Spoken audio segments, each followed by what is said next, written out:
오늘 하나님의 말씀은 요한복음 13장 1절에서 17절까지입니다. 요한복음 13장 1절부터 17절까지인데 읽기는 우리 4절부터 17절까지 읽겠습니다.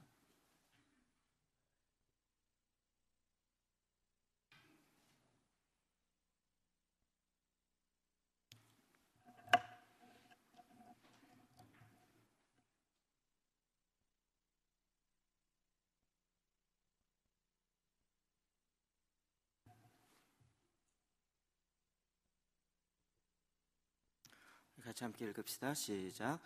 저녁 잡수시던 자리에서 일어나 겉옷을 벗고 수건을 가져다가 허리에 두르시고 이에 대야에 물을 떠서 제자들의 발을 씻으시고 그 두르신 수건으로 닦기를 시작하여 시몬 베드로에게 이르시니 베드로가 이르되 주여 주께서 내 발을 씻으시나이까?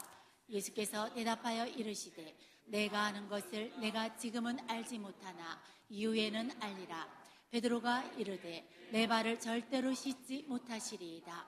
예수께서 대답하시되 내가 너를 씻어주지 아니하면 내가 나와 상관이 없느니라. 시몬 베드로가 이르되 주여 내 발뿐 아니라 손과 머리도 씻어주옵소서. 예수께서 이르시되 이미 목욕한 자는 발밖에 씻을 필요가 없느니라. 온몸이 깨끗하니라.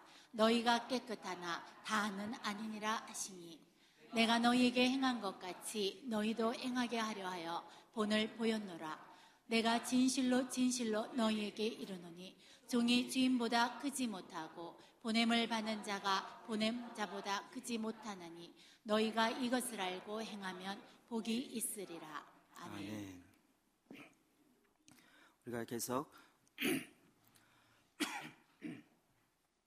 우리 기본 진리에 대해 살펴보고 있습니다. 우리 첫째 주에는 하나님을 만날 준비, 예수 그리스도를 만날 준비에 대해서 우리 같이 보았고, 둘째 주 지난주에는 그리스도의 우리가 만날 분이 예수 그리스도이신데 그분이 자기 자신에 대해서 어떻게 이야기했는가, 그리고 오늘은 그분이 어떤 삶, 어떤 행동을 했는가 하는 것들을 보려고 하는 것입니다.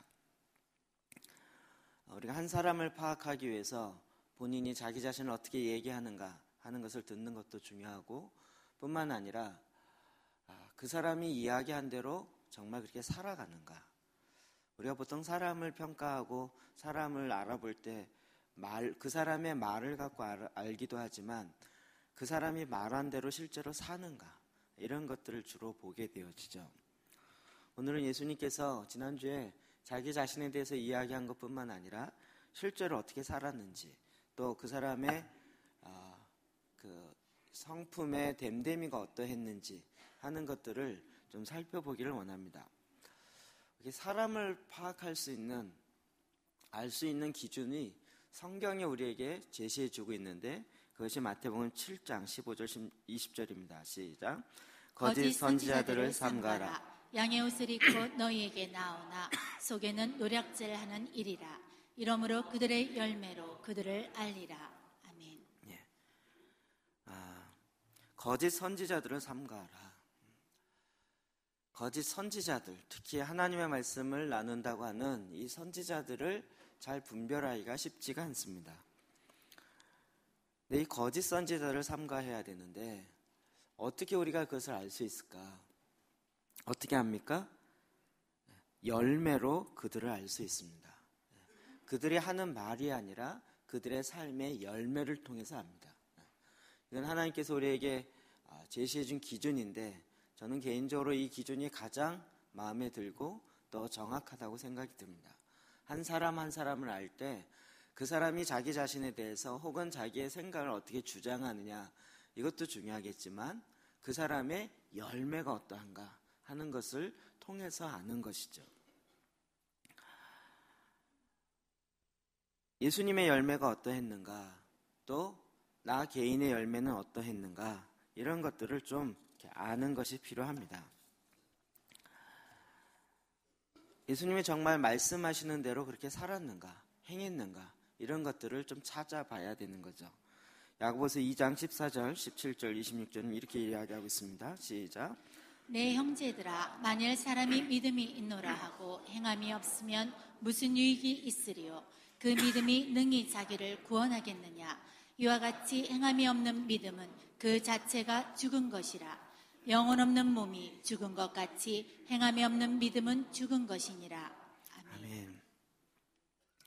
제가 사람들의 이 말, 특히 농담과 진심을 잘 구별하지 못할 때가 있었습니다. 지금도 잘 구별 못하지만 한국 사람들의 말에는 내가 할게 이 말이 잘 구분이 안 됩니다. 알았어, 할게. 하겠다는 뜻입니까? 하기를 원한다는 뜻입니까? 둘의 차이 아십니까? I will입니까? I want입니까? 내가 그렇게 하기로 나도 생각하고 있어. 나 그걸 원해. 이 얘기는 뭐죠? 안 하고 있다는 거죠. 나 그거 할게. 나 I will. 난 그거 할 거다. 이렇게 하는. 우리 한국 사람은 이걸 두 개를 혼용해서 쓰기 때문에 알았어요. 할게요. 근데 이게 무슨 뜻인지 구별이 잘 안 되죠. 가만히 보니까 저도 그렇게 사용하고 있더라고요. 제가 내가 가끔 뭐 이것 좀 해 그러면 알았어 할게. 그러면 제 머릿속엔 막 그 일을 언제 할까, 이거 뭐 이거 끝난 다음에 할까, 저거 끝난 다음에 할까, 이게 머릿속 막 복잡합니다. 근데 갑자기 소리가 버럭 질렀어요. 벌써 했어요. 이게 뭐지? 왜 한다 그러면서 안 했냐는 거죠. 내 머릿속에서는 할 거를 막 생각하고 있었는데, 근데 이제 아내의 요구는 뭐죠? 당장 하라는 거죠. 당장 해달라는. 근데 저는 알았다라고 했고 하겠다라고 이야기했어요.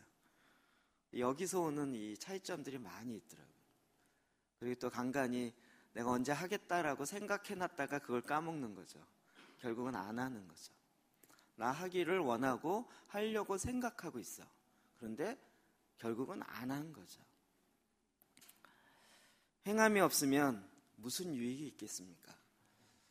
내가 하나님의 아들이고 내가 길이고 진리고 생명이다 라고 아무리 주장한다 할지라도 예수님이 그와 같은 실제적인 행함을 살지 않았다면 과연 그 주장이 무슨 의미가 있겠습니까? 영혼 없는 몸이 죽은 것 같이 행함이 없는 믿음은 죽은 것이니라. 행함과 믿음을 갖고 많이 논쟁을 하고, 제가 주일학교 중고등부 때도 이것 때문에 무슨 토론, 성경 토론회 이런 것도 하고, 믿음과 행함의 관계는 과연 무엇이냐. 좀 많이 신학적으로도 이야기하고 논쟁하면서 그래왔던 것 같습니다. 지금은 별로 이거 논쟁하지 않습니다.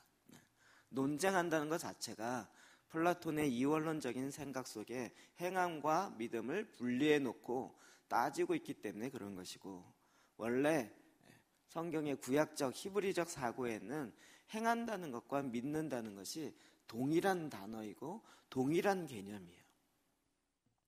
근데 신약에 플라톤 그 사상이 들어오기 시작하면서 믿는다 그러면서 행하지 않는 일이 나타나는 거죠. 너무나도 이게 많이 있기 때문에 그렇습니다. 오늘 예수님께서 내가 곧 길이다, 진리다, 생명이다 라고 말씀하셨는데 과연 그분은 어떤 행동을 하셨는가? 우리가 그것을 좀 오늘 더 깊이 보려고 지금 이 서론을 이야기하는 것입니다. 그럼 이것을 알기 위해서는 그 사람의 행동도 보지만 주위에 있는 사람들의 증언을 들을 필요가 있습니다. 그 사람과 가장 가까이 있는 사람은 그를 어떻게 평가하는가, 이런 거죠. 오늘 제 얘기를 너무 많이 하는 것 같은데, 제가 처갓집에 가면 점수를 좀 많이 따는 편입니다. 거의 막내 사위니까 이서방 같이 정말 착하고 온유하고 정말 이런 남편이 어딨냐고.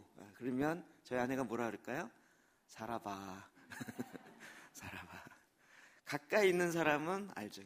1년에 한두 번 보는 사람은 저의 실체를 모르는 거죠. 조용하고 얘기하면 예예 잘 듣고, 그러니까 그냥 정말 착하고 온유하고 막 이렇게 붙여지지만 늘 같이 있는 사람, 하루 종일 같이 이렇게 있어 보면 그 사람의 실체가 어떤지 알겠죠.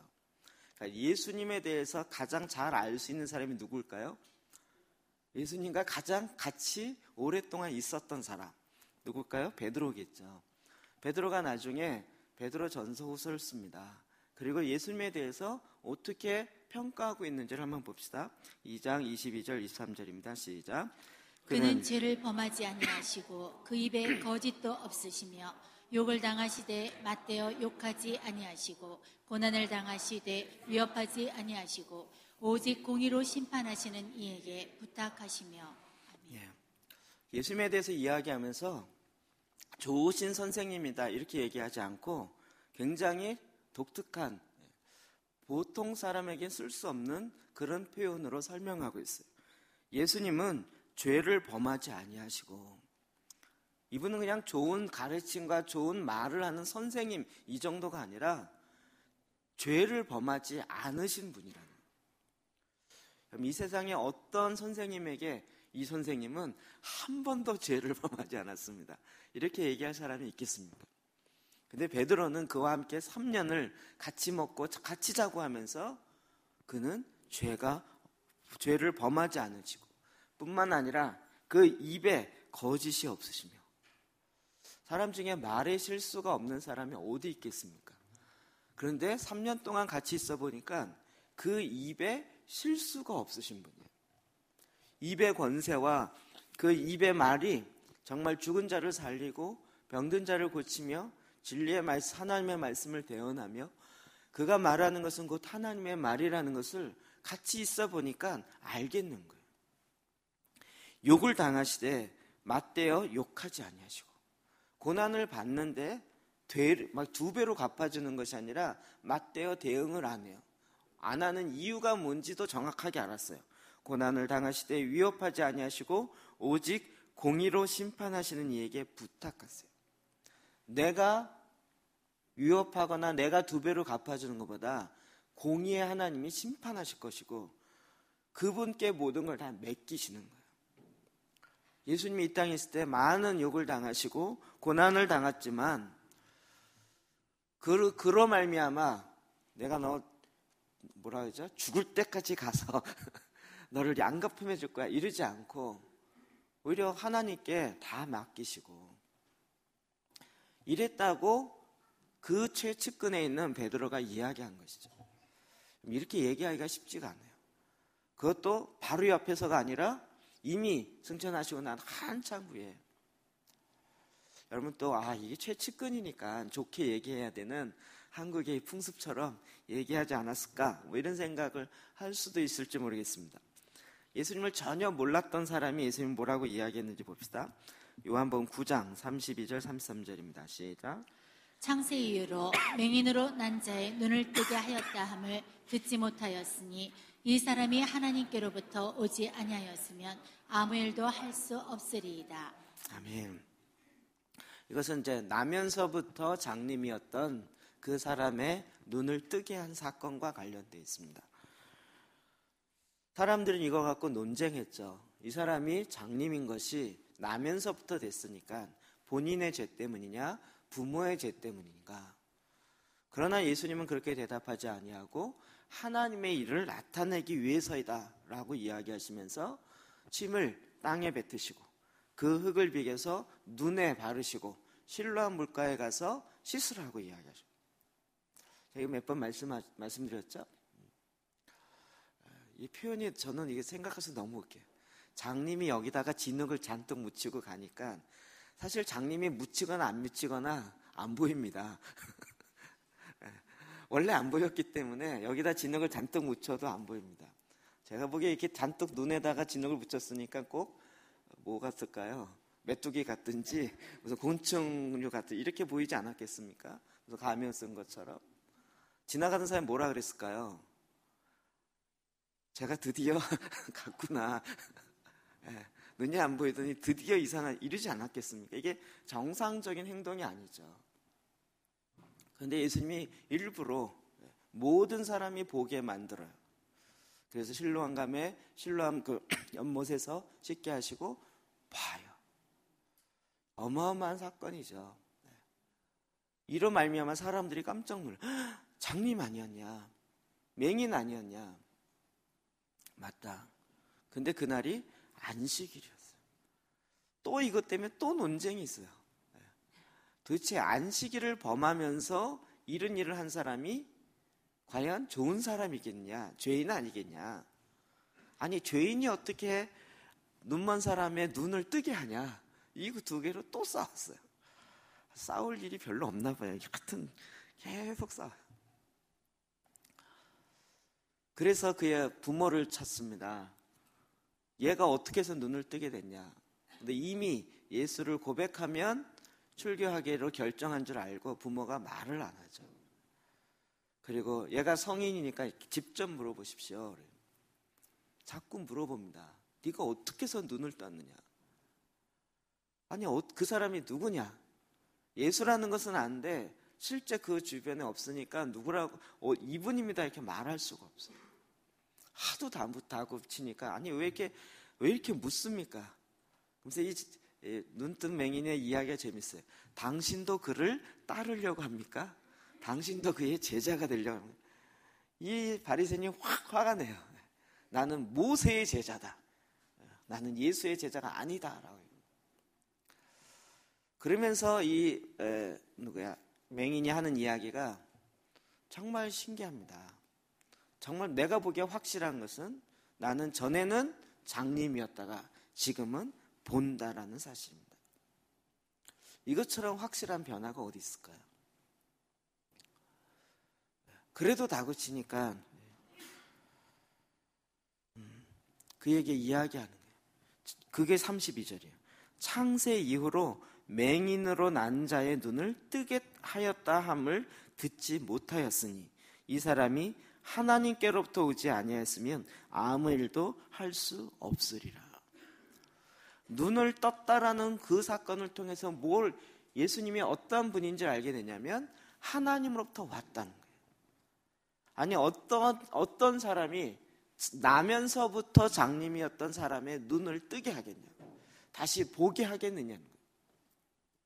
이건 하나님께서 보낸 사람, 하나님이 특별히 보낸 메시아가 아니면은 도저히 있을 수 없는 그 사람입니다 라고 그의 입술을 통하여 고백하는 거예요.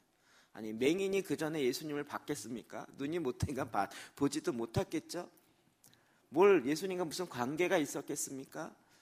전혀 모르는, 전혀 어떤 관계가 없는 상황에서 이 눈 뜨는 사건을 통하여 이 장님은 그가 하늘로부터 왔다라는 것을 고백하게 되어지고, 그런 말을 그의 마음속에 믿을 뿐만 아니라 더 시인하고 믿게 되어지는 거죠. 여러분, 여러 가지 사건들은 굉장히 중요한 의미가 있는데 하늘부터 왔다라는 것을 알려주고 있어요. 이 눈뜬 사람이니까 또 좋게 얘기했겠지. 여러분 또 이렇게 또 시비를 걸릴까봐 전혀 상관없는 이방인 중에 한 사람, 재판했던 빌라도가 뭐라고 얘기했는지 요한복음 18장 38절을 통해서 봅시다. 시작. 빌라도가 이르되 진리가 무엇이냐 하더라. 이 말을 하고 다시 유대인들에게 나가서 이르되 나는 그에게서 아무 죄도 찾지 못하였노라. 아멘. 빌라도는 사람을 재판하는 재판권이 있고 죽일 수도 있는 그 권한이 있는 자였습니다. 그가 예수를 신문하였습니다. 그의 입을 통해서 고백하기를 이는 죄를 내가 찾을 수 없다. 그의 재판관, 심판했던 이 사람의 입술을 통하여 나온 이야기인 거죠.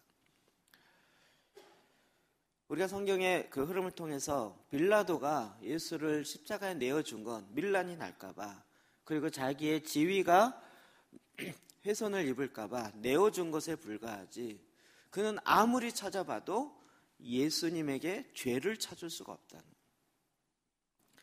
계속 이렇게 보면요, 죄가 없다라는 것을 이야기해요. 베드로도 그렇고요.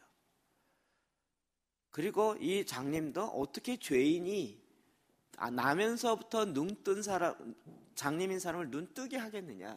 그는 죄가 없이 하늘에서 온 자다라. 빌라도도 계속 이야기하는 게 이분은 죄가 없다라고 이야기하는 거예요. 여러분, 보통 사람이 죽을 때 보면 진실을 이야기합니다. 그 죽음을 끝까지 지켜봤던 사람은 뭐라고 얘기했을까요? 마태복음 27장 54절입니다. 시작.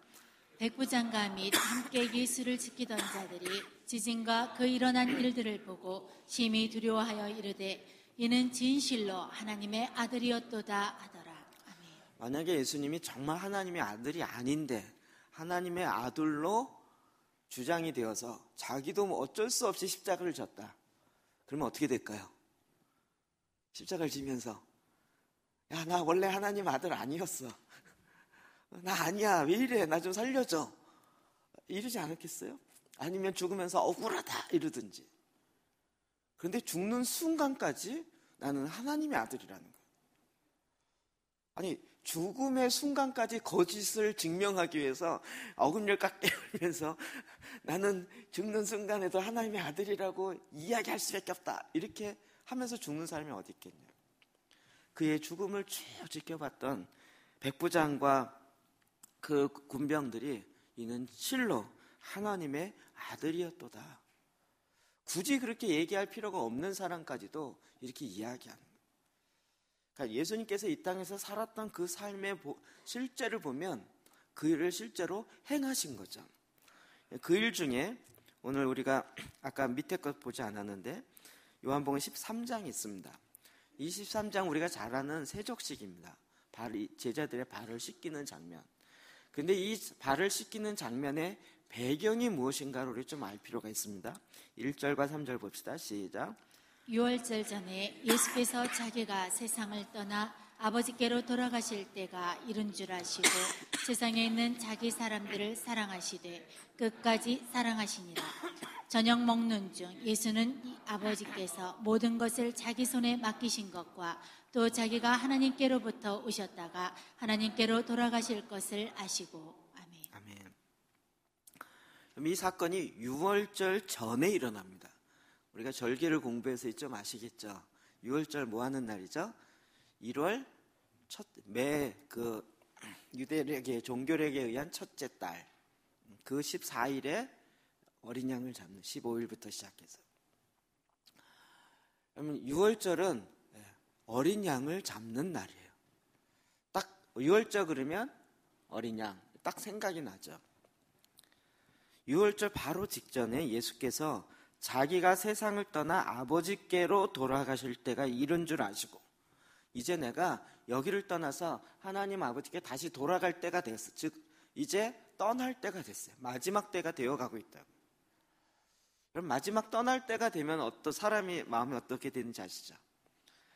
이제 내가 이 사랑하는 제자들에게 해줄 마지막 최고 마지막 그걸 하고 싶은 거죠.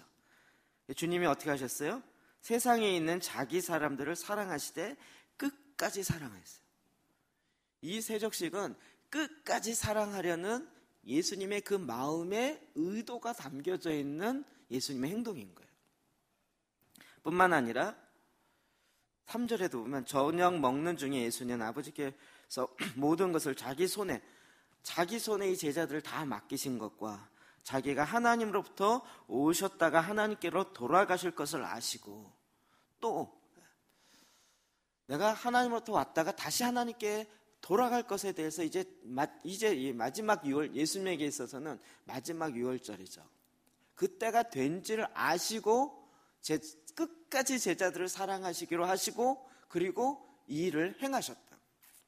그냥 내가 십자가를 진다. 너 나를 믿어라. 그러나 3일 만에 부활할 것이다. 이렇게 얘기한 것이 아니라 그 마지막 유월절 끝까지 이 제자들을 사랑하기로 하시고 이 제자들이 정말 머릿속에서 떠나지 아니할 가장 중요한 것을 체험하게 해야겠다.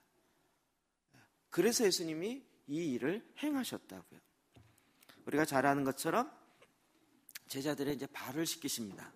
그 장면이 4절부터 8절까지 먼저 나옵니다. 봅시다. 시작. 저녁 잡수시던 자리에서 일어나 겉옷을 벗고 수건을 가져다가 허리에 두르시고 이에 대하여 물을 떠서 제자들의 발을 씻으시고 그 두르신 수건으로 닦기를 시작하여 시몬 베드로에게 이르시니 베드로가 이르되 주여 주께서 내 발을 씻으시나이까. 예수께서 대답하여 이르시되 내가 하는 것을 내가 지금은 알지 못하나 이후에는 알리라. 베드로가 이르되 내 발을 절대로 씻지 못하시리이다. 예수께서 대답하시되 내가 너를 씻어주지 아니하면 내가 나와 상관이 없느니라. 아멘. 아멘. 그럼 그 마지막 정말 중요한 그리고 시간도 많지 않은 이 시점에 예수께서는 의도적으로 이제 그 저녁 잡수시던 자리에서 일어나서 겉옷을 벗고 수건을 가져다 허리에 두르고 대야에 물을 떠서 제자들의 발을 씻깁니다. 잘 알듯이 이거는 그 당시에 노예들이 하는 일입니다. 같은 주인이나 친구나 같은 급에서는 절대 하지 않는 아주 비천한 일입니다. 노예들이나 하는 그 일인데 예수님이 친히 겉옷을 벗고 대야를 가져다가 제자들의 발을 씻기는 거였습니다. 세족식 해보셨습니까? 저는 별로 안 해보다가 한번 수련회 가서 한 적이 있었습니다. 저는 한 번도 이렇게 받아본 적이 없었어요. 그때까지만 하더라도. 그리고 제가 이걸 굳이 해야만 하나 이런 생각이 들어서 가끔 뭐 수련회 때 이런 거 하자 그럴 때 막 적극 반대해서 안 하고 그랬었습니다. 그러다가 이제 대학교 수련회 갔을 때 가서 이제 아이들 이렇게 놓고 씻기시는데요. 저는 의외의 반응이었어요. 막 통곡을 하면서 울기 시작하는 거예요, 아이들이. 참 왜 그러지?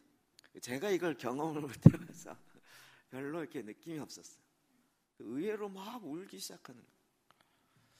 여러분, 만약에 예수님이 여러분의 발을 씻긴다면 어떻게 할 것 같습니까? 예수님 좀 깨끗하게 좀 씻겨보세요.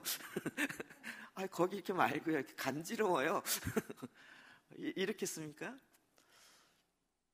제자들의 발을 씻기고 있습니다.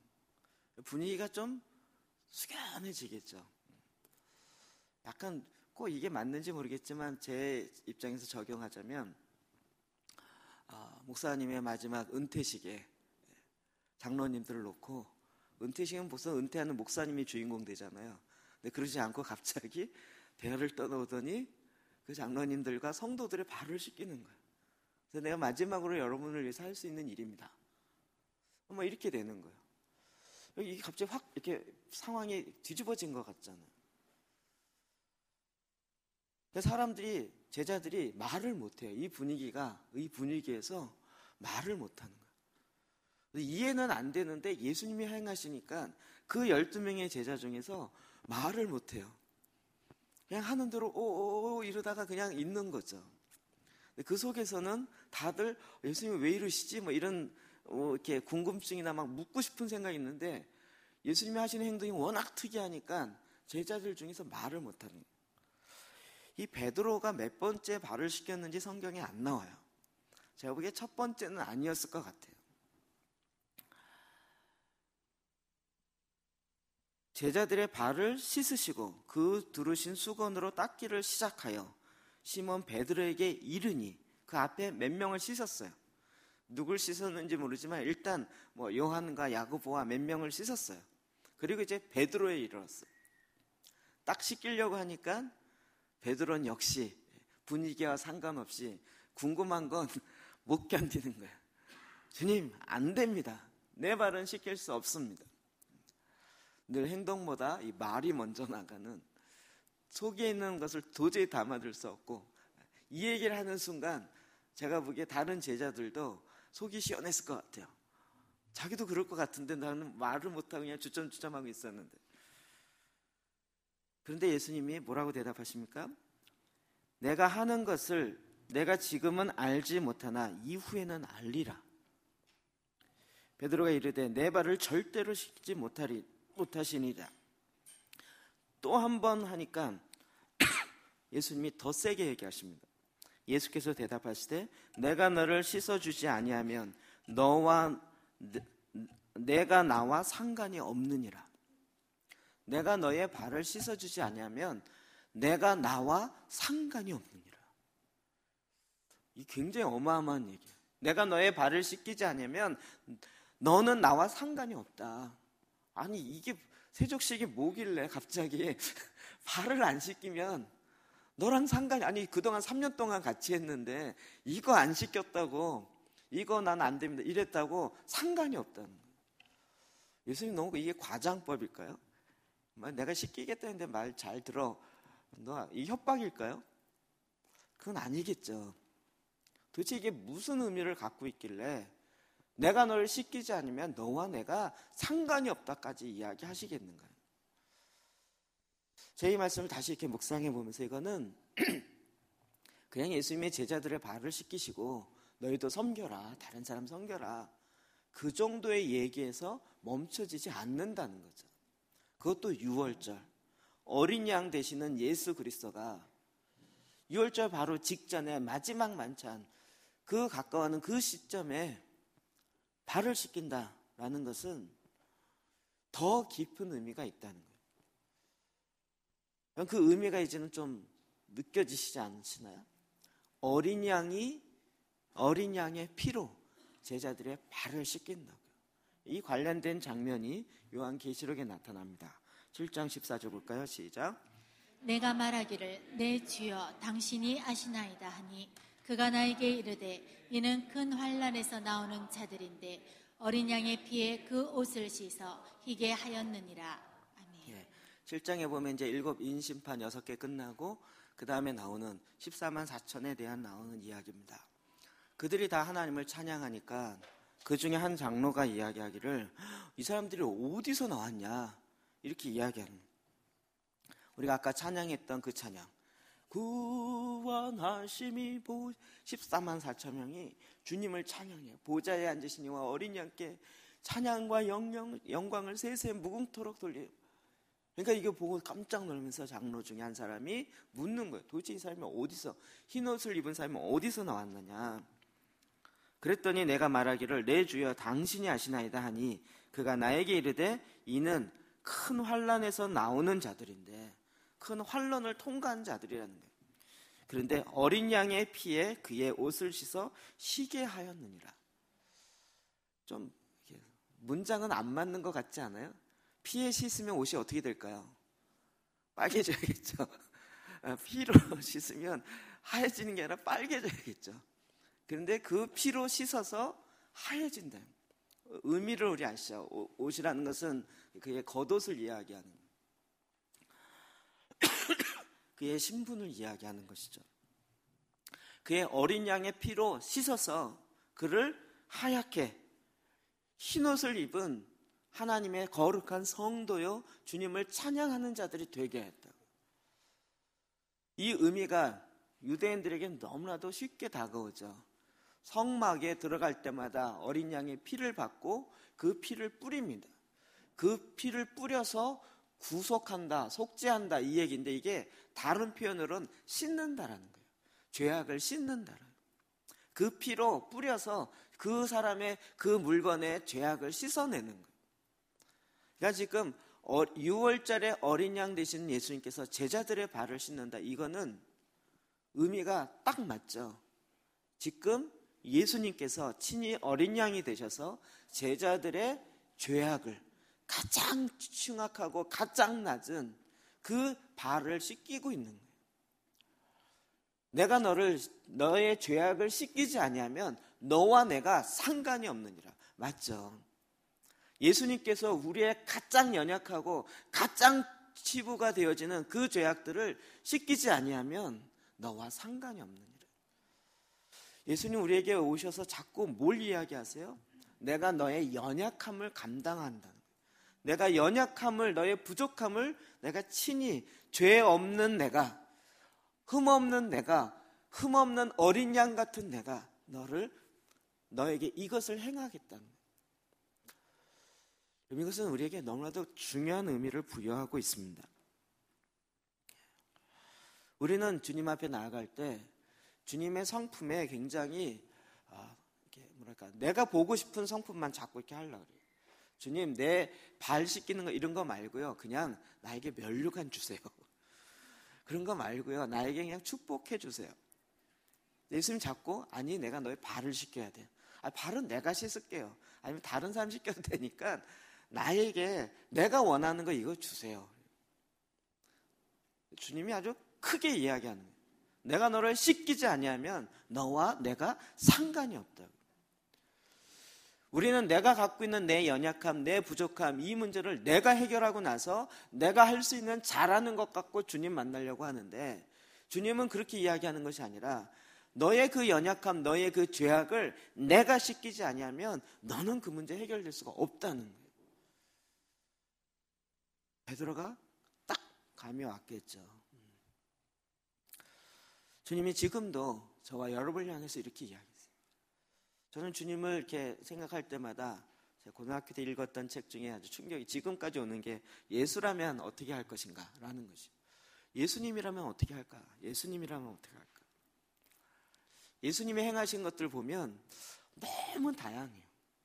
근데 예수님이 정말 행하셨던 것을 따라가고 이렇게 볼수록 그의 그 성품과 그의 그 인품이 정말 너무 다른 것을 알아요. 주님을 만날수록 막 이렇게 신학자이신 예수님이기보다는 정말 강한 하나님의 사랑을 확 부어주시는, 그리고 내 연약함을 웬만한 세상 같으면 막 손가락질하고 감옥에 보내거나 완전히 매장시켜버리는 그럴 상황인데 주님은 그것을 딱 품으시고 오히려 씻기시는, 그러니까 우리가 세상에서 만나봤던 예수님과 실제로 주님이 우리에게 다가오시는 건 너무 다른 거예요. 제가 이런 얘기 할 때마다 여러분 안 믿으시지만 저는 사람들 앞에 서서 말하는 게 제일 싫은 사람이고 제일 못하는 거예요. 전 말 안 하는 거 자신 있어요. 말 안 하는 거 자신 있고요. 말 안 하고 끝까지 참는 거 자신 있어요. 저희 아내가 인정하더라고요. 당신의 인내는 인정해줘야 된다고. 정말 이렇게 참는 거예요. 하나님 그걸 정말 많이 훈련시킨 것 같아요. 하나님 요즘은 이제 말 좀 해라 그래서 말하려고 노력은 하고 있어요. 근데 하나님이 제가 목사 되는 게 제일 어려운 것도 말하는 것 때문에. 아니, 말하는 거에 컴플렉스 있는 사람이 어떻게 말을 하는 이 일을 하겠냐고요. 하나님 그걸 자꾸 코너에 밀더니 제 말을 시키시겠다는 거예요. 하나님 너무나도 제가 보기에 좀 아쉽지만 저의 말하는 기술을 알려주신 것이 아니라 그냥 하나님의 마음을 저한테 부어줬어요. 표현은 여전히 이렇게 약간 이렇게 어눌한 표현으로 하게 하지만 말하는 표현을 바꿔주진 않았어요. 제 식으로 표현하지만 그냥 마음을 바꿔주셨어요. 저의 가장 연약함을 씻기세요. 내가 갖고 있는 내 발의 그 가장 중요한, 가장 그 보이기 싫은 문제까지도 주님은 그것부터 시작하셔서 우리에게 다가오시는 거예요. 우리가 왜 주님의 로드십이, 주대심이 인정되지 않는가? 주님의 인격을 모르기 때문이에요. 주님의 성품을 모르기 때문이에요. 주님의 성품을 모르는 채 교회 생활로 들어가다 보니까 이게 종교 생활로 가기 쉬워요. 그러면 바리새인 되기 쉬운 거예요. 생명력이 없이 종교 행동을 해요. 아무리 해도 기쁘지가 않아요. 그러나 우리가 주님을 만나면 만날수록 헌신하는 게 두려움이 아니고 주님과 함께 있는 것은 너무 큰 기쁨이에요. 주님이 원하신 거 내가 할게요. 뭘 원하세요? 내가 정말 주님 너무 감사한데 내가 주님을 위해서 뭔가 하고 싶은데 주님은 자꾸 하지 말고 그냥 너 나랑 같이 있자. 가만히 있어라. 그래. 저도 뭔가를 좀 해드리고 싶은 게 있는데 야, 네가 해봤자 망치니까 그냥 가만히 있어라. 자꾸 이렇게 이야기하셔요.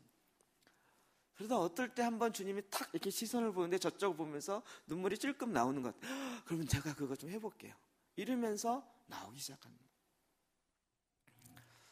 어떤 영웅심리나 어떤 신앙에 내가 이 정도 됐으니 난 이 정도 일은 할 수 있다, 이것이 아니라 주님의 마음으로부터 시작하여서 주님의 성품을 알고 그 사랑에 감동되어서 그 사랑으로부터 나오는 자연스러운 그 일들이 주변에 섬김이 되어지는 거죠.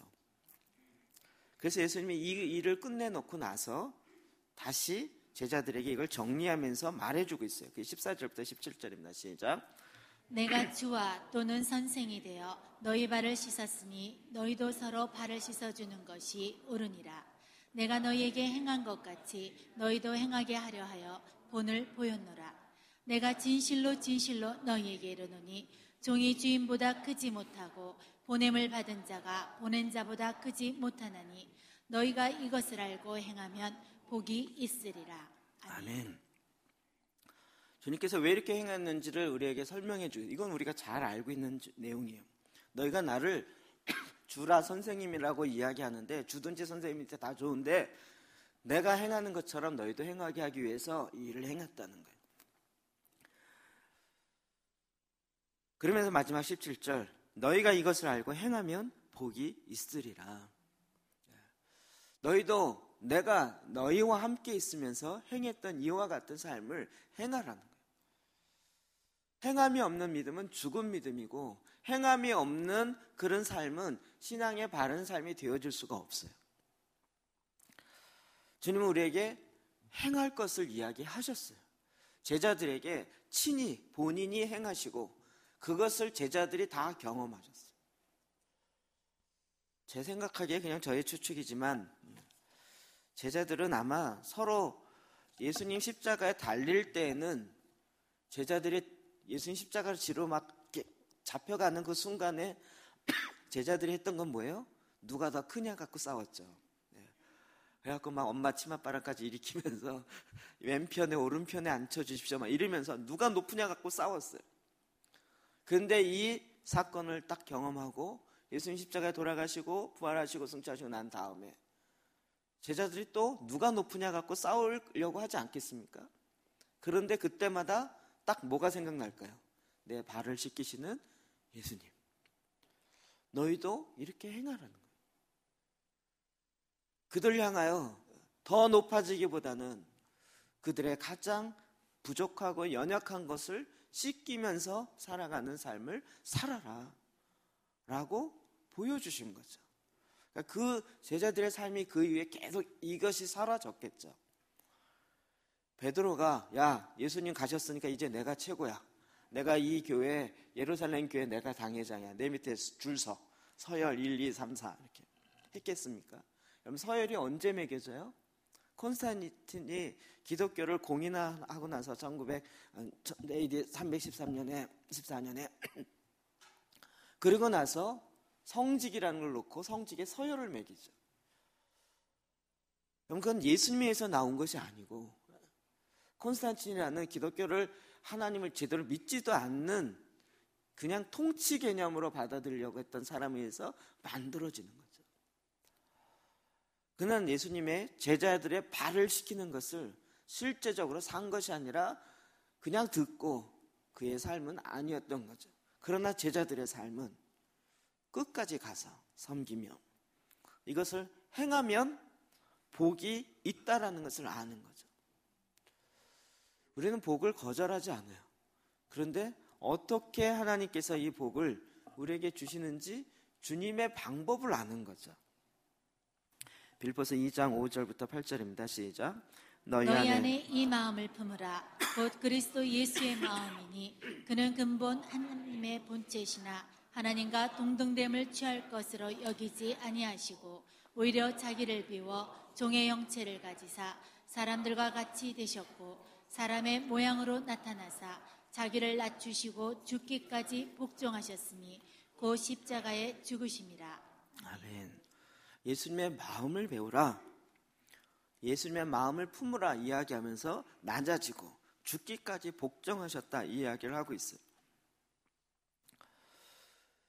우리가 주님의 성품을 알면 알수록 주님께서 행하신 이런 일들을 감당하게 되어진다고.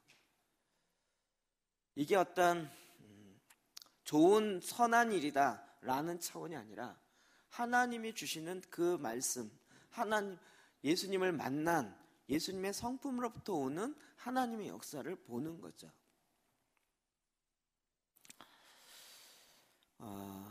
제가 전에 우리 그 미래안산 사단 법인 관련된 일을 하면서 만나게 된 분이 이제 그 빛나게 유진욱 집사님이라는 분인데 독특해요. 뭐 만나서 이야기하면서 처음 만날부터 계속 제가 몇 번 이야기 드렸죠.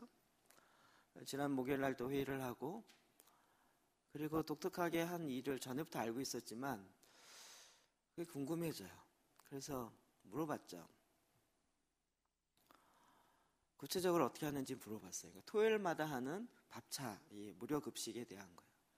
원곡동 그 희망공원 그 중앙공원에서 오후 4시에 무료 급식을 하는, 그거는 이제 구세군에서 하는 건데 한 9년 동안 이미 계속 해왔더라고요. 그래서 그 차도 그 3.5톤짜리 트럭 뒤를 급식차로 만들어서 밥을 할 수 있게 해놓고, 그리고 이제 나눠주는 거예요. 근데 그걸 했는데 그 구세군에서 하던 그 일에 이 집사님이 붙어서 같이 도와서 하게 된 거더라고요. 하다 보니까 그 사람들은 매주 토요일마다 이렇게 하는 거예요. 그래서 제가 너무 궁금하기도 하고 참 이렇게 그래서 물어봤어요, 구체적으로. 근데 이제 무료 급식하던 일에서 이제 점차 이게 그분이 이제 자기 교회에 있는 애들 데리고 오고 막 이러면서 일이 뭐 이렇게 뭐랄까 시너지가 나기 시작하는 거예요. 중고등부 학생들 데려다가 한 2시간 전에 미리 세팅하고 이런 것들을 봉사 점수를 주면 아이들이 와서 하니까. 근데 하다 보니까 얘네들이 봉사 점수가 모자라지도 않는데 하니까 너무 자기네가 은혜를 받는 거예요. 애들이 너무 많이 와서 이제는 그냥 그 원곡동 주변을 청소시켜. 그 거리, 국경 없는 거리 있죠, 음식거리. 근데 그걸 보고 거기에 있는 외국 사람들이 은혜를 받아요. 청소부도 아니고 학생들이 와서 조끼 입고 와서 청소를 하는 거예요. 그리고 밥 나눠주고 해요. 그러다가 또 밥 나눠준 시간 기다리는 게 너무 무료해 보이니까 안 되겠다 싶어서 아는 사람 불러다가 공연을 하기 시작했어요. 1년 52주를 계속 공연을 해요.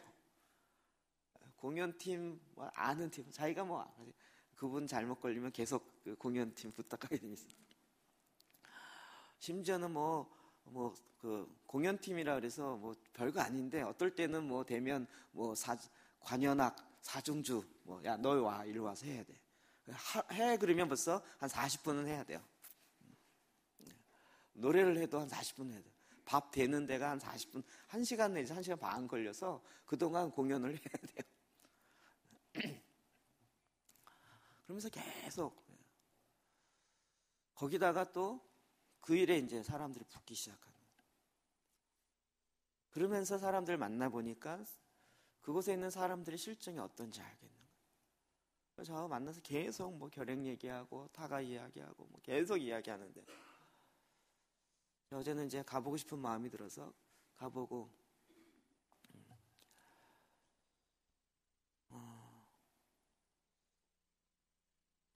그냥 그런 마음이 들었어요. 이 사람들 대상으로 어떤 프로젝트를 해서 큰 사업을 하는 이게 중요한 게 아니고요. 그분들이 정말 한 끼 밥 먹기가 쉽지 않은 거예요. 지금 원곡동의 상황이 어떠냐면 우리 그 시화공단, 반월공단이 많이 지금 경제가 어려워지면서 일자리가 없으니까 젊은 사람들은 지방으로 일자리 찾아서 많이 흩어졌어요. 그래서 지금 남아있는 사람은 거의 연로하신 분들이에요. 원곡동도 지금 고령화가 급속하게 진행되고 있어요.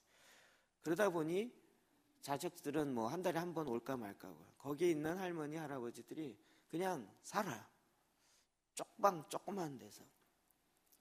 근데 이 겨울에도 돈이 없어서 돈이 없어서 난방을 못 해요. 그냥 자요.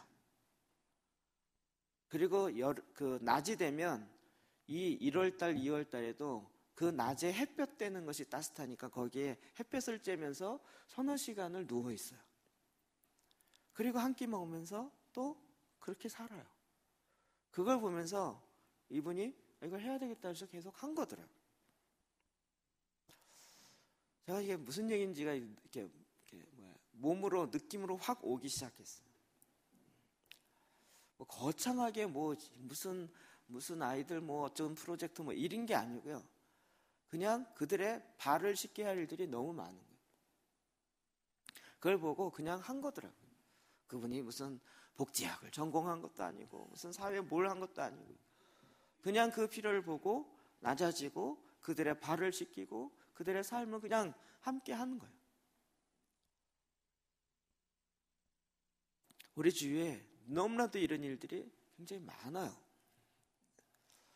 주님께서 우리에게 너희들이 높은 곳에 들어가고 높은 선생이 되려고 하지 말고 오히려 높은 자리 간다 할지라도 섬기는 자의 삶을 살아라. 이것을 행할 때 복이 있다는 거예요.